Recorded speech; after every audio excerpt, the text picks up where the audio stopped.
Parents funded my golden sibling's wedding, ignored me, so I got revenge. So, I'm the firstborn. You'd think that would mean something, right?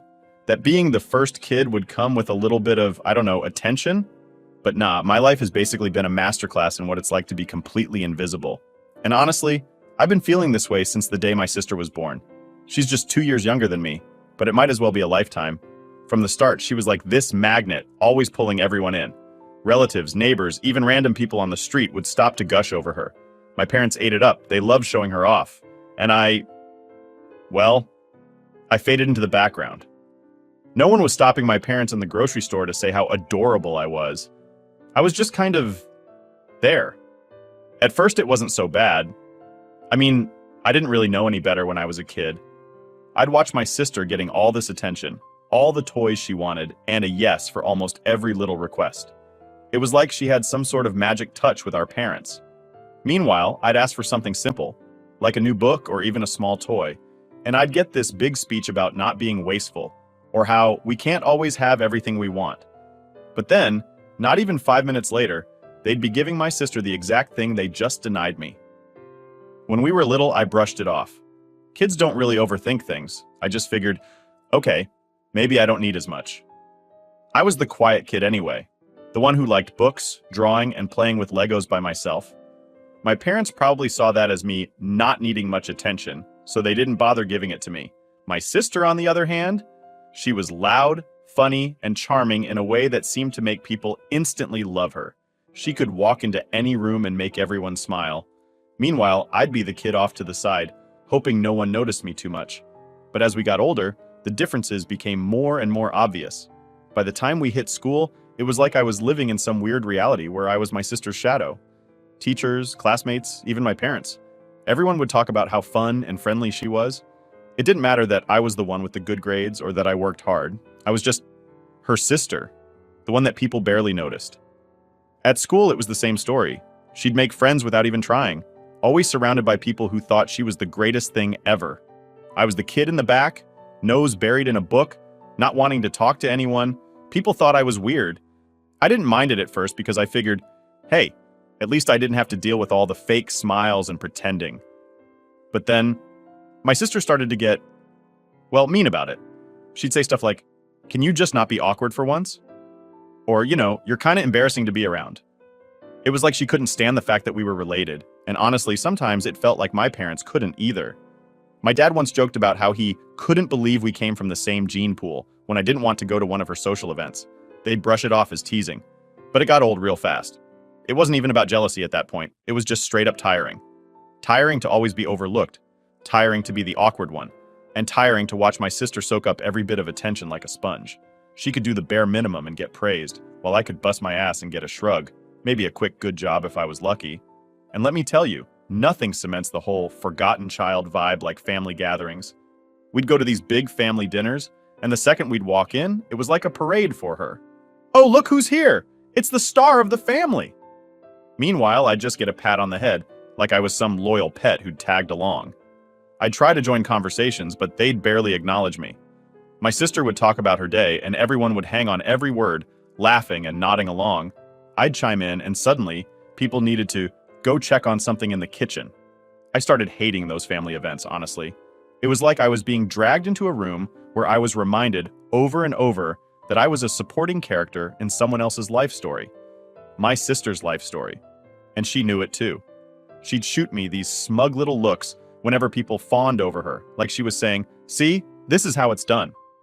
She was the fun one, the cool one, and I was the quiet one, the weird one.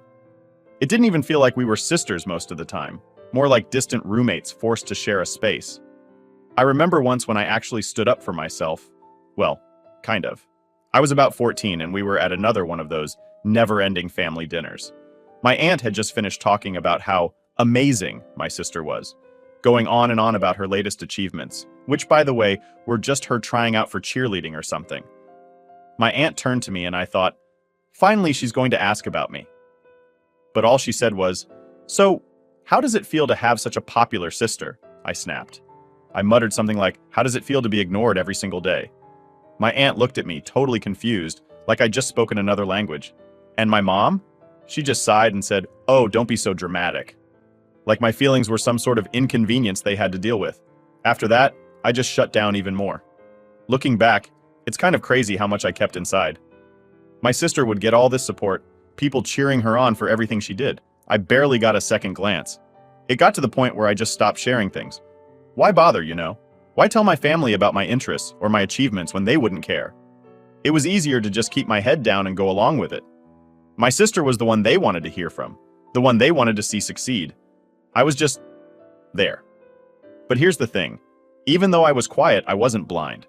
I saw exactly what was happening, and even if they didn't say it out loud, I knew I was always going to be second place in my own family. My sister could get away with anything, and my parents would still look at her like she hung the stars in the sky. I, on the other hand, was just the other kid. As time went on, things with my sister just kept escalating. High school was like the golden age of her popularity. While I'd spent my time diving into books and trying to keep a low profile, she was the queen bee. She had this whole entourage of friends, like she was the lead actress in some high school drama, and everyone else, including me, were just background extras. Teachers knew her, she was invited to every party, and even my parents couldn't go a week without bragging about her. Now, I'm not saying I was expecting some huge look at my other daughter parade, but the difference in treatment was just plain brutal. My parents would gush to everyone about her latest cheer competition or whatever she was doing. But when I came home with straight A's, it was like, "Oh, that's nice, honey." Nothing more. I remember thinking, wow, a whole 5 seconds of acknowledgement. Truly, I am blessed. And then there were the events. Oh man, the endless string of family gatherings, school events, and random dinners out with my parents and their friends. All of which, of course, ended up being about her. I'd sit there, hearing the same story for the 10th time about how my sister won her school's popularity contest or something equally shallow, while I just poked at my food, praying no one would notice me. Half the time, they didn't. I was almost like a ghost in my own family. My sister loved every second of it too. She'd flash that smug smile every time someone praised her, and she'd shoot these little glances my way like, "See? Everyone loves me." She was aware of the favoritism, and rather than leveling the playing field, she leaned into it. Hard. I'd catch her accidentally talking about how much fun she had at some party, to make it clear I wasn't invited, or making little digs about how I didn't fit in, because I was too quiet. She wanted me to know she was better, and she wanted me to feel it. One time during junior year, I actually got selected for a big science competition. I was pretty excited because for once, it felt like maybe I'd get a chance to do something cool and show people I wasn't just my sister's awkward sibling. So I told my parents. And their reaction? "Oh, but that's on the same day as your sister's cheerleading performance." Like, okay? So I asked if they could maybe make it to both, or at least come to mine for a bit. They looked genuinely confused, like it hadn't even crossed their minds that I'd want them to show up for me. That was when it clicked. My sister's stuff? That was important. Mine? Optional if it didn't conflict with her plans. I didn't even try arguing about it because, deep down, I knew it was pointless. They'd already picked sides, and there was no way I was going to change their minds. They went to her cheer event, of course, and didn't even bother to ask how my competition went afterward. The funny thing is, I knew I was different, and I was fine with it. But it's hard to be okay with it when your family treats different like it's a bad thing. I wasn't the fun one, or the social one. I didn't light up a room when I walked in, or make everyone laugh. But I was good at other things. Things that were apparently too boring for anyone to care about. It all came to a boiling point during prom season. My sister went all out.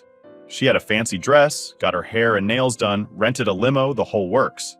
My parents were all over it, of course. They were just thrilled, taking photos, talking about how gorgeous she looked. And then there was me. I didn't even want to go to prom, but just out of curiosity, I mentioned it to my parents to see if they'd have any reaction. Spoiler alert, they didn't. My mom just laughed and said, "Oh, honey, you're not really the type for that sort of thing, are you?" I mean, she wasn't wrong, but it stung. When prom night came around, I stayed home, and as expected, it was all about my sister. I could hear them all getting ready in the other room, my mom and sister giggling, my dad telling her how proud he was, the usual. It was like watching a movie, except I was in the audience instead of on the screen. I holed up in my room, reading a book and pretending I didn't care. But the truth was, I did care. I cared a lot more than I wanted to admit. The next morning, the prom stories began. Every single detail of her night was dissected over breakfast while I sat there, silent as usual. They didn't ask about my night or how I felt about not going. It was like I was invisible again, just sitting there, hearing all about my sister's magical night as if it were the most important thing in the world. The thing that got me, though, was how they seemed so completely clueless about how all this made me feel.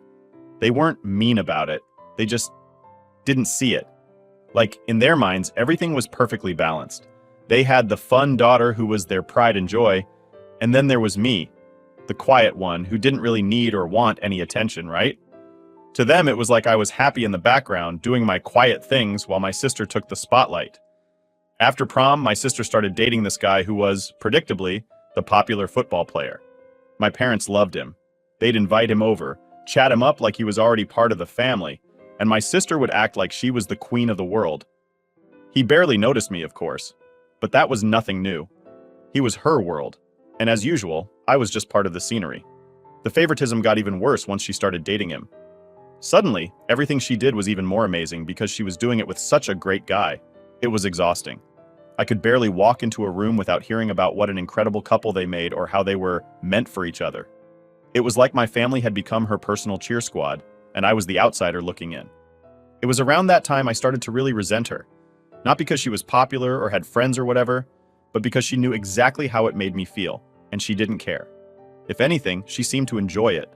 She liked that she was the favorite, the golden child, and she liked that I knew it too. She'd throw little comments my way like, "You wouldn't get it," or "You're not really into stuff like this, are you?" whenever we were around our parents. It was subtle, but it was enough to make me feel small, like I didn't belong. Looking back, I wonder if my parents ever realized just how much they fed into it. Maybe to them, it was just normal sibling rivalry, something that we'd grow out of. But it was way more than that. It was years of feeling like I didn't matter, like I was the backup kid. And the more they played into her hand, the more I felt myself drifting further away from them, from her, from everyone. By the time I hit my senior year, I was pretty much done trying to fit into my family. I knew where I stood, and I wasn't interested in bending over backward just to get a little acknowledgement. I'd buried myself in schoolwork, mostly because studying was one of the few things I could control. My grades were solid, and I figured if I could just get a scholarship and go to college, maybe things would finally change. Around that time, my sister was gearing up to go to a local college nearby. No scholarship, no big academic achievements. She just picked a school and my parents wrote the checks. They didn't even bat an eye, like paying thousands a year was just no big deal.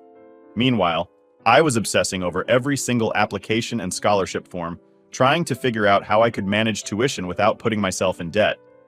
My parents? They never offered to help, not once.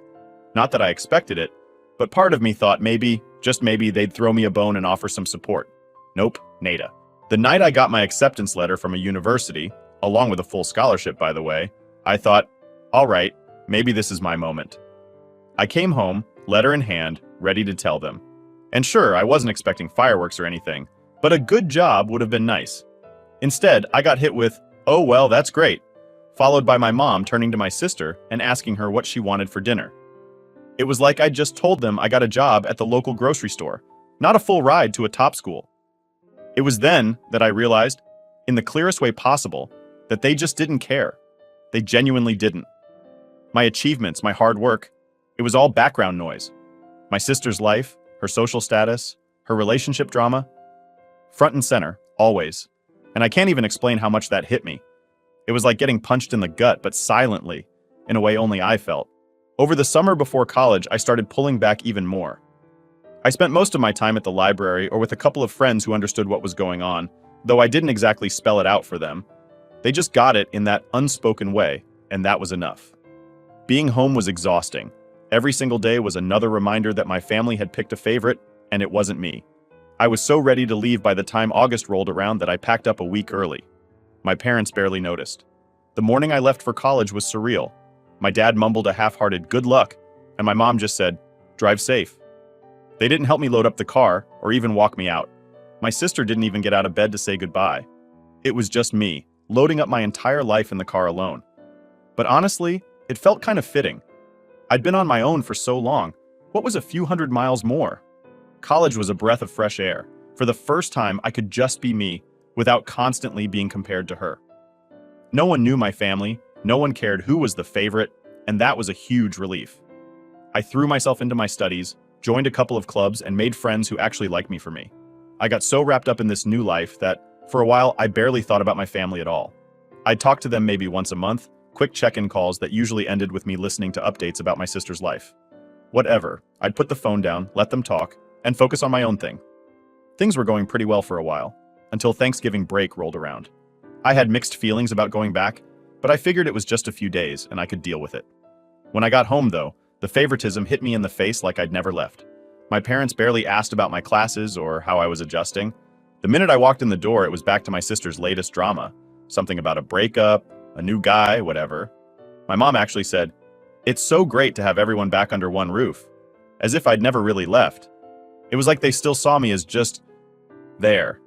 The invisible kid, the background character in their happy little family scene. And then, at dinner, my mom made this big speech about how proud she was of us. She went on and on about my sister's strength during her breakup and how she was blossoming into this amazing person. She barely mentioned me at all. My dad chimed in, talking about how it was important to support each other, as if I hadn't just spent the last few years being overlooked in every way possible. I sat there trying to keep a straight face, but inside I was boiling. After that, I stopped making much of an effort with them. Christmas came and went, and I didn't bother bringing gifts or even trying to engage. They didn't notice, or if they did, they didn't care. The few friends I had from high school noticed, though, and one of them finally asked, "Is everything all right with your family?" It was the first time anyone had actually asked me that, and it caught me off guard. I didn't even know how to respond, so I just shrugged and said, "Yeah, it's fine." But it wasn't. Going back to college after winter break felt like coming up for air. It was clear to me now. I was done trying to fit into a family that didn't see me. My life was my own now, and that realization was both freeing and a bit sad. They'd never understand how much their actions had hurt me, and by that point, I'd stopped wanting them to. As I got closer to finishing my degree, I decided I wasn't even going to bother inviting them to graduation. Why should I? They hadn't cared about any other part of my life, so what was the point? I didn't need them there, pretending to be proud for a few hours when I knew they'd go right back to focusing on my sister the second we left the ceremony. Instead, I invited my closest friends. People who actually knew me, supported me, and celebrated my successes without a second thought. When I walked across that stage, they cheered louder than anyone. I'll never forget that moment because, for once, I felt like I was exactly where I was supposed to be, with the people who mattered. After the ceremony, I got a half-hearted congratulations text from my mom. I didn't even bother replying. I was done putting in effort, done trying to get them to notice me. They could keep worshiping my sister for all I cared. I had my own life now, and I was finally in control of it. That realization was worth more than any empty praise they could have offered me. Leaving them behind, in a way, was easier than I thought it'd be. They'd made their choices clear, and I was just choosing to do the same. It wasn't revenge or bitterness, it was just reality. After graduation, I thought maybe my relationship with my family would improve with some distance, or at least become more bearable. I was wrong. Once I got settled into my first job, I started hearing from them even less, which honestly I was fine with. They'd check in every once in a while, but the calls were brief and, as always, full of updates about my sister. It was clear I was just an afterthought. What really got to me, though, was how completely out of touch they were with my life. I'd tell my mom something about work, and her response would always somehow swing back to my sister's latest adventure. She was working a few part-time gigs here and there, nothing really serious, but to my parents, it was like she was building some grand career. They'd talk about how hard she was working, or how proud they were of her. Meanwhile, I just landed my first real job, paying my own bills, living on my own, and they barely registered it. It was like I was playing this completely separate role in the family, one they didn't care to pay attention to. One day, out of nowhere, I got a text from my mom asking if I'd come home for dinner. It felt weirdly formal, and I almost ignored it. But something told me to go. Maybe there had been some massive change of heart, or they finally wanted to acknowledge me. Spoiler, they didn't. When I showed up, my sister was already there, laughing with my parents like they'd just had the most amazing time without me. I sat down, already feeling like the odd one out. As usual, they started in with their updates on her life. New friends, new job ideas, all the big plans she had. I was just sitting there, waiting for any sign that they cared about what I was doing. But the night kept going, and nothing. I felt like I'd wandered into someone else's family dinner. Finally, my dad turned to me and I thought, here we go, maybe they'll ask me about my life. But instead he hit me with, your sister is really working hard on finding her passion. You should be proud of her. I had to bite my tongue to stop from laughing. Proud? Of what exactly? I'd been out there actually making a living supporting myself, and they wanted me to feel pride for her exploring her passions. It felt like some kind of twisted joke. I couldn't hold back anymore. I asked them, "Do you even know what I do for work?" They all stared at me, like I just asked the most complicated question in the world. My mom mumbled something about an office job, and my dad just shrugged. My sister was looking at me with that same smug expression she'd had since we were kids. I could feel my blood boiling. They didn't have a clue, not even the faintest idea. The silence was uncomfortable, but I pushed through it. I told them all about my job, what I actually did, how hard I'd worked to get there, the hours I'd put in, the stress I dealt with. For once, I put it all out there, not holding anything back. They sat there, kind of stunned, like they'd never realized I had an actual life outside of being the quiet kid who followed along with whatever they wanted. And just when I thought maybe I'd finally gotten through to them, my mom looked over at my sister and said, "See, that's why you need to start thinking about a real career." I was floored. My whole speech, everything I'd just said, it wasn't about me at all. It was just fuel for them to push my sister to do better. I realized right then that no matter what I did, how much I accomplished, they would never see me the way they saw her. That dinner was the last straw.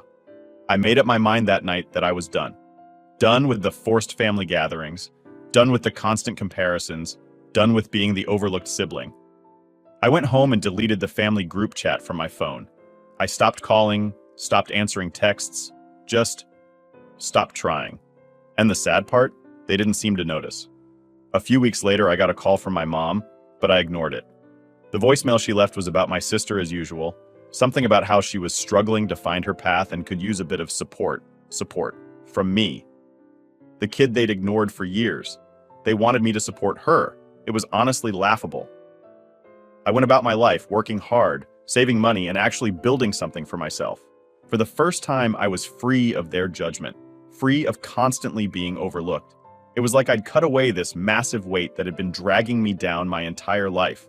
I felt lighter, happier, like I could finally be who I wanted to be without their expectations hanging over my head. But then came my sister's birthday, and I got a text from my mom.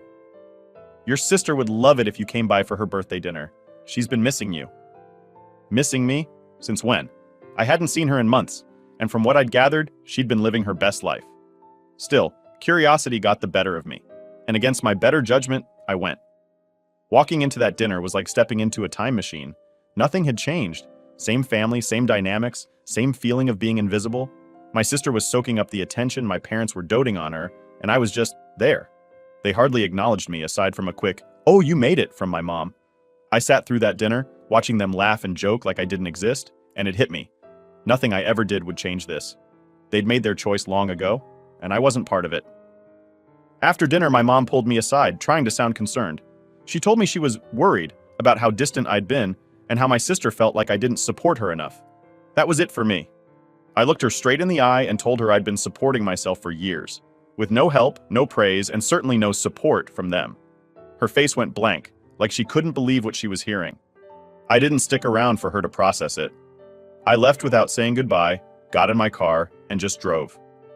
And for the first time, I felt like I didn't owe them anything. No explanations, no apologies, nothing. I had been bending over backward my whole life, trying to be part of their little club, and it was finally clear that I didn't need them.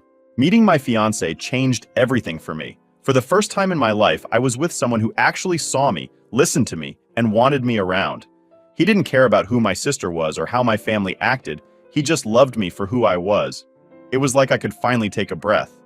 He showed me I didn't need anyone else's approval, especially not from a family that had always made me feel like I wasn't enough. He was the one who encouraged me to start setting boundaries, something I'd never been able to do on my own. Before him, I'd just take whatever my family dished out, thinking that maybe someday they'd wake up and actually see me. But he helped me realize that waiting for them to change was pointless. He would say, "Why keep bending over backward for people who don't give back?" And that really stuck with me. I started to understand that I didn't owe anyone constant validation, especially not people who never gave me any in return. When he proposed, I was over the moon. Here was someone who actually wanted me in his life, who looked at me like I was the only person in the room. I was beyond excited to share the news, but deep down, I knew my family's reaction wasn't going to match mine. Still, I figured I'd be polite and tell them in person. Maybe some small part of me still held out hope that they'd surprise me and finally show some real excitement for something in my life. So, I showed up at my parents' house with the ring on my finger, practically glowing. I told them the big news, expecting, well, something. But all I got was a quick, "Oh, congrats, that's nice."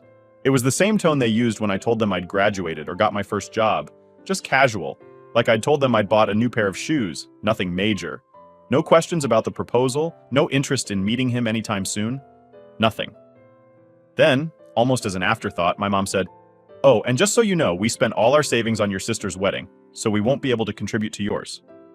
Just like that. I shouldn't have been surprised, but it still hit me like a punch. They'd gone all out for my sister, thrown her this huge celebration, and now they had nothing left. Not even a little bit of support, financial or otherwise, for me. I stood there, nodding, pretending like it didn't bother me. But inside, something snapped. I knew then and there that I didn't need them at my wedding. They didn't care enough to support me, so why should I go out of my way to include them in what would be one of the happiest days of my life? As I walked out of their house, it felt like I was finally letting go of the last bit of hope I'd been holding on to. For years, I'd been waiting for them to recognize me, to be genuinely happy for me, to show up for me in the same way they always had for my sister. But this was it, the final straw. They wouldn't be coming to my wedding because I wasn't inviting them, and for the first time, I felt free. When I got home from that last conversation with my parents, I knew what I needed to do. I pulled out the wedding invitations I'd set aside for my family, stared at them for a minute, and then ripped them in half. Piece by piece, I shredded every single one until there was nothing left. It felt like I was finally cutting them out of my life for real, not just in words, but in action. This was my day, and I didn't need anyone there who'd made me feel like I wasn't enough. Over the next few weeks, my family kept asking about wedding plans, venue, dates, the usual questions. I'd brush them off, change the subject, or just give vague answers. It wasn't like they'd ever shown genuine interest in my life before, so dodging their questions felt almost natural. But then, as expected, my sister eventually found out about the wedding date through social media. She must have told my parents because suddenly, I was getting hit with a flood of texts and calls. The messages started out with the usual small talk like, "Oh, so when's the big day? And you didn't tell us you set a date." But when they realized I hadn't invited them, the tone changed fast. They were furious, sending me guilt-laden messages about family and respect. My mom sent me this long text about how hurt they were, saying things like, "We've always been there for you, and this is how you treat us." The irony of that statement was honestly laughable. I didn't feel a single ounce of guilt. For the first time in my life, I was doing something entirely for me, without worrying about how they'd feel. They'd had plenty of chances to be there for me, to make me feel like I mattered, and they'd ignored every single one. So I replied with the truth. I told them it was a small wedding, and I'd only invited the most important people. I didn't sugarcoat it, didn't make any excuses. They didn't like hearing it, but that wasn't my problem. They kept trying to guilt trip me, going on about family bonds, and how weddings are about bringing everyone together. It was almost comical, really, because they'd never shown this level of concern for family when it was my happiness on the line. So I stood my ground. This was my day, and I wasn't going to let them hijack it just so they could show up, make a few half-hearted comments, and then go back to ignoring me. The day of the wedding arrived, and it was perfect. I was surrounded by people who genuinely cared about me, friends who'd supported me through everything, people who actually saw me and celebrated my happiness. There was laughter, love, and for the first time, I felt completely at peace. I didn't once feel like I was missing anything by not having my family there. In fact, their absence made the day feel even more like my own. Afterward, I heard from a couple of distant relatives who'd apparently caught wind of the scandal that I'd left my parents out of the wedding. They messaged me with the usual, "You should have invited them. They're still your family," nonsense. But I'd made my decision, and I had no regrets. This was my life, and for once, I was living it on my own terms. The day of the wedding was everything I'd hoped for. It was small, just a handful of friends, my fiance's family, and the people who'd genuinely been there for us. No fake smiles, no forced family loyalty nonsense, just real support and happiness. I'd been so worried about whether it would feel like something was missing without my family, but it turns out I'd been worrying for nothing. Without the tension and the constant need to be good enough for them, I was finally able to relax and enjoy one of the biggest days of my life. My sister apparently didn't take too kindly to being left out, though. About an hour into the ceremony, she started blowing up my phone, firing off texts and missed calls. She was calling me selfish, accusing me of tearing the family apart, and asking how I could do this to my own blood. I remember looking at my phone, seeing her name pop up, and feeling nothing. No guilt, no need to explain myself. Just a quiet, satisfying realization that I didn't owe them anything anymore. I slipped my phone back into my bag and went right back to enjoying the day. My husband and I exchanged our vows, and as I looked around, seeing all the faces of people who genuinely wanted the best for us, I felt this overwhelming sense of peace. It was like the weight of years of being ignored, dismissed, and put second was finally gone. I'd chosen my own happiness over theirs, and it felt incredible. The reception was simple but perfect. No over-the-top decorations, no stress, just good food, music, and laughter. At one point, my best friend raised a toast, and she said something that hit me hard. "Here's to the family we choose." That one sentence summed up everything I'd been trying to put into words for years. Family isn't just about blood. It's about the people who show up for you, who care without conditions, who treat you like you actually matter. And on that day, I was surrounded by family, the kind I'd chosen and who'd chosen me right back. As the night went on, I didn't give my family back home a second thought. I wasn't waiting for some apology that would never come, or hoping they'd finally realize they'd messed up. I knew they wouldn't. They'd never seen me, not really. And if they couldn't celebrate with me on my wedding day, then they didn't deserve to be a part of my life going forward.